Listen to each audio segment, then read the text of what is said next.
Hello दोस्तों, good morning. Unique physics bye Madan sir YouTube channel में आप सबका स्वागत है।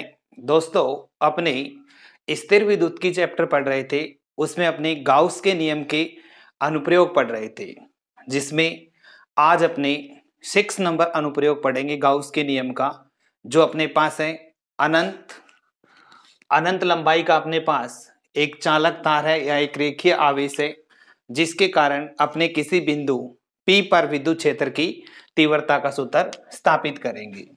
तो सबसे पहले अपने विद्युत क्षेत्र की दिशा निकालेंगे। दिशा निकालने के लिए अपने पास एक अनंत लंबाई का एक चालक तार लेते हैं। तार को जब अपने आवेश देंगे तो आवेश उस तार पर समान रूप से अपने पास क्या हो जाता है, वितरित हो जाता है। अब अपने पास यहां पर बिंदु है P,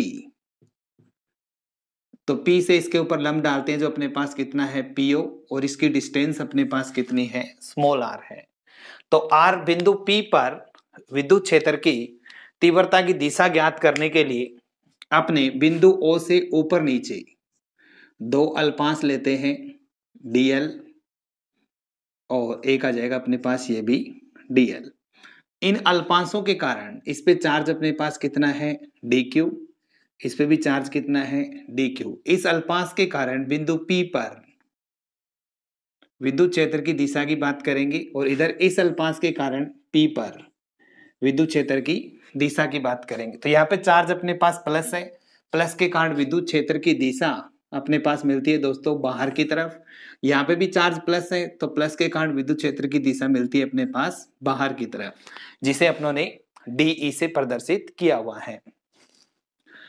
इन कोणों की बात करें अपने पास, तो O से ऊपर नीचे अल्पांश लिए तो दोनों तरफ ये कोण अपने पास क्या होंगी, बराबर, जिसको मान लेता हूं मैं थीटा। अगर इस साइड के एंगल थीटा है तो ये भी अपने पास क्या हो गए, थीटा और थीटा। अब जो ये तीव्रताएं हैं, ये परिमाण में अपने पास क्या है, बराबर है, और उनकी जो दिशाएं आ रही हैं वो अपने पास क्या है, अलग अलग है। इसलिए इन तीव्रताओं को अपने क्या करते हैं, घटकों में विभाजित करेंगे। डी के घटक बनाएंगे। थीटा के सापेक्ष वाला घटक अपने पास बनेगा DE cos थीटा, और ये लंबवत घटक बनेगा अपने पास DE sin थीटा। इसी तरह से दोस्तों इस D का घटक करेंगे तो ये आएगा अपने पास DE cos थीटा, और ये घटक आएगा अपने पास DE sin थीटा। साइन वाले जो घटक हैं ये परिमाण में बराबर और दिशा में विपरीत होने के कारण एक दूसरे को से क्या हो जाएंगे, निरस्त हो जाएंगे। जबकि यानी ये घटक है अपने पास, ये एक दूसरे से क्या होंगी, निरस्त हो जाएंगी, और ये वाले जो घटक है ये आपस में एक दिशा में होने के कारण आपस में क्या हो जाते हैं, जुड़ जाते हैं। अब दोस्तों अपर हाफ पार्ट के अंदर जितने भी अल्पांश लेंगे और लोअर हाफ पार्ट के अंदर जितने भी अल्पांश लेंगे, इन सब अल्पांशों के कारण DE sin थीटा के जो घटक हैं ये आपके पास मैग्नीट्यूड में सेम आएंगे और डायरेक्शन में क्या है, अपोजिट है, जिससे हर आपस में क्या होंगे, कैंसिल होंगे। जबकि कोस वाले जो घटक हैं ये सारे के सारे एक दिशा में होने के कारण आपस में क्या हो जाते हैं, जुड़ जाते हैं, और जुड़ जाएंगे तो परिणामी जो आपके पास विद्युत क्षेत्र है वो आपके पास तार के लंबवत किसके अनुदिश होगा, OP के अनुदिश होगा। यानी विद्युत क्षेत्र की दिशा, विद्युत क्षेत्र की दिशा तार के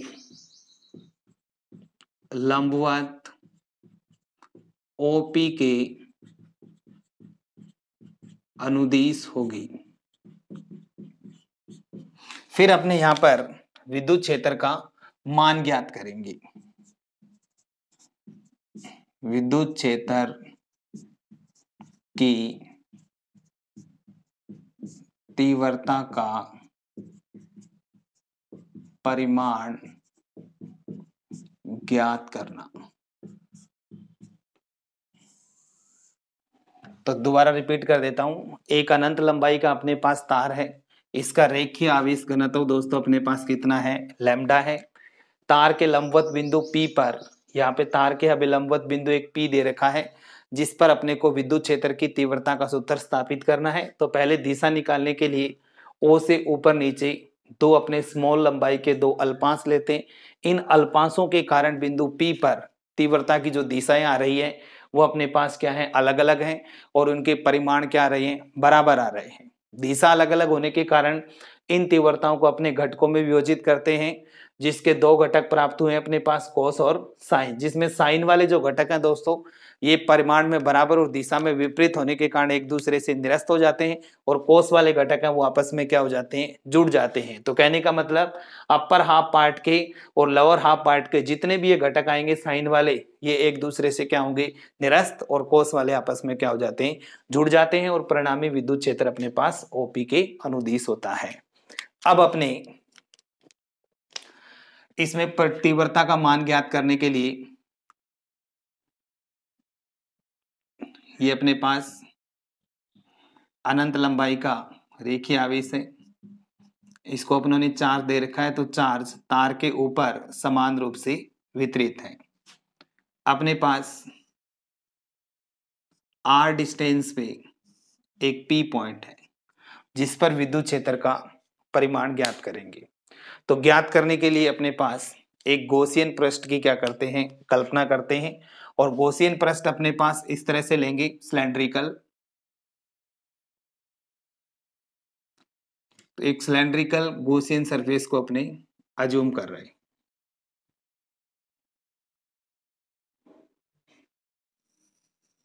ये अपना गॉसियन सरफेस है, इसकी लेंथ मान लेते हैं अपने पास स्मॉल एल, और इसकी त्रिज्या अपने पास कितनी है, स्मॉल आर है। तो स्मॉल एल लेंथ व स्मॉल आर त्रिज्या के एक सिलेंड्रिकल गॉसियन सरफेस को अपने क्या करते हैं, अज्यूम करते हैं। अब दोस्तों वही सिलेंडर को अपने तीन भागों में तोड़ते हैं, एक ये हिस्सा, एक हिस्सा और एक ये कर्वेचर पार्ट। तो अपने पास इस हिस्से की बात करें, अपनी जो कर्वेचर पार्ट है इस पे क्षेत्रफल की दिशा तल के लंबवत डीए वेक्टर, और विद्युत क्षेत्र की बात करें तो विद्युत क्षेत्र, पहले क्षेत्रफल लगा देते हैं, एक अपने ये सरफेस की बात करते हैं, और एक थर्ड अपने इस सरफेस की बात करते हैं। यानी जो दो प्लेन सरफेस ये है और कर्वेचर पार्ट अपने पास ये है, यानी ये प्लेन पार्ट हो गया अपने पास और ये कर्वेचर पार्ट हो गया। इस पे क्षेत्रफल की दिशा तल के लंबवत डीए वेक्टर, इस पे क्षेत्रफल की दिशा तल के लंबवत डीए वेक्टर। विद्युत क्षेत्र की बात करें तो विद्युत क्षेत्र यहाँ पे चार्ज प्लस है, प्लस से दिशा क्या होगी, बाहर की तरफ। इधर चार्ज प्लस है, दिशा क्या होगी अपने पास, बाहर की तरफ। यहाँ पे चार्ज प्लस है, दिशा अपने पास क्या होगी, बाहर की तरफ। अब दोस्तों यहाँ पर बात करते हैं एंगल की। इस वाले में एंगल बन रहा है थीटा इक्वल टू 0 डिग्री ई और डी ए के बीच में। इसमें जो एंगल बन रहा है थीटा इक्वल टू 90 डिग्री, और इसमें थीटा इक्वल टू 90 डिग्री। इसका नेम से देते हैं अपने पास S1, इसका नेम से देते हैं अपने पास S2, और इस सरफेस का नेम दे देते हैं अपने पास S3। तो पूरे जो गॉसियन सरफेस है अपने उसको तीन भागों में बंटा हुआ मान लिया। अब अपने पास इस पूरे पृष्ठ से निर्गत फ्लक्स निकालेंगे।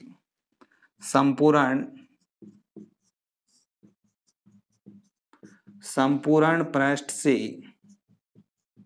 निर्गत flux phi equal to close integration E vector dot d A vector, या phi equal to close integration E D A cos theta. अब दोस्तों जो ये इंटीग्रेशन है उसको अपने तीन भागों में तोड़ देंगे, S1, S2 और S3। यहां तक आप स्क्रीनशॉट ले सकते हैं। इसके बाद अपने इसका मान ज्ञात करते हैं, आगे डेरिवेशन को सॉल्व करेंगे। तो फाई इक्वल टू अपने पास चल रहा है, phi equal to integration S1 E D A cos theta plus close integration S2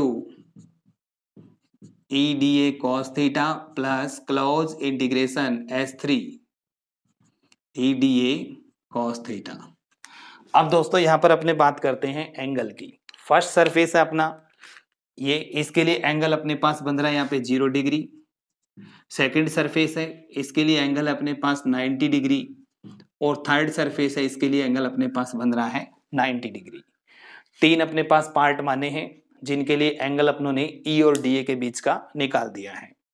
अब अपने आगे डेरिवेशन करते हैं, इसका डाटा पुट कर देते हैं। Phi equal to close integration S1 EDA, क्योंकि 0 रखेंगे cos 0 की वैल्यू 1, cos 90 पूरा इंटीग्रेशन 0, cos 90 पूरा इंटीग्रेशन 0, तो phi equal to E close integration S1 DA।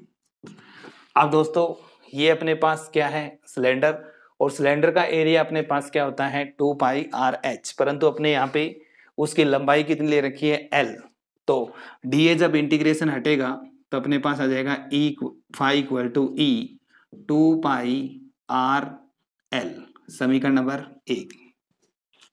ये अपनों ने फ्लक्स निकाला है परिभाषा से। अब अपने इसमें लगाते हैं गाउस का नियम। गाउस के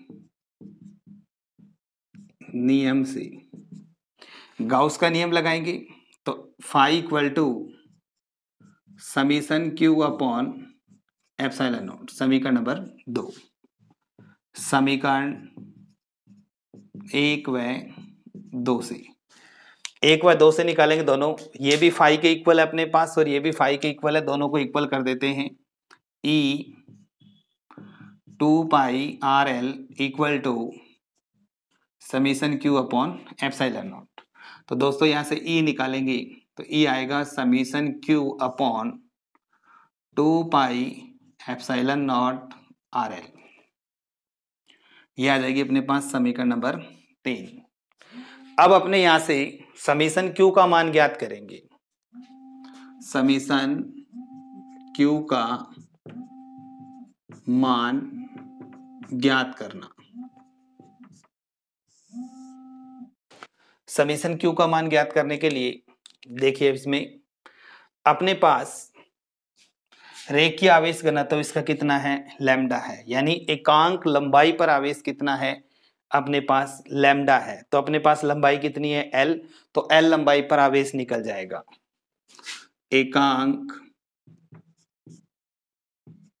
एकांक लंबाई में आवेश इक्वल टू लैम्डा, तो L लंबाई में चाहिए अपने को, L लंबाई में आवेश लैम्डा इंटू L। तो समीकरण नंबर 3 की बात करें, समीकरण 3 से इक्वल टू समीशन क्यू की वैल्यू आई है lambda L upon 2π epsilon nought RL, L से L कैंसिल आउट होगा, तो E equal to lambda upon 2π epsilon nought R। अब दोस्तों अपने को पता है K की वैल्यू होती है 1/4π एप्सिलॉन नॉट, तो अपने पास यहाँ पे 2 की कमी है K बनाने के लिए, तो 2 से मल्टीप्लाई कर देते हैं, 2 से डिवाइड कर देते हैं, तो E equal to 2 lambda 4π epsilon nought R। 1/4 इसकी जगह K रख सकते हैं, तो 2K लैम्डा बाई आ जाएगा R, तो E equal to 2K lambda by R। ये अपने पास अनंत लंबाई के आवेशित तार के कारण विद्युत क्षेत्र का मान निकल गया है।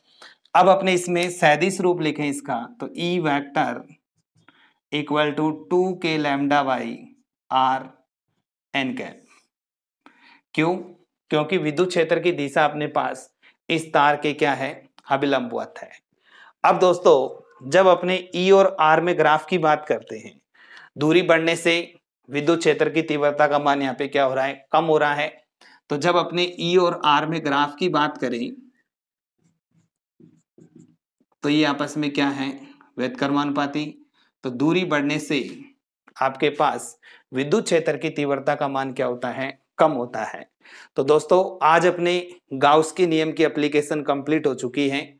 तो अपने इस गाउस के नियम की एप्लीकेशंस के अंदर सबसे अपने एक फाई की जो वैल्यू थी वो परिभाषा से निकाली है और एक फाई की वैल्यू गाउस के नियम से निकाली है सब क्वेश्चनों के अंदर, और दोनों को समीकरणों को बराबर रखे अपनों ने 6 डेरिवेशन किए हैं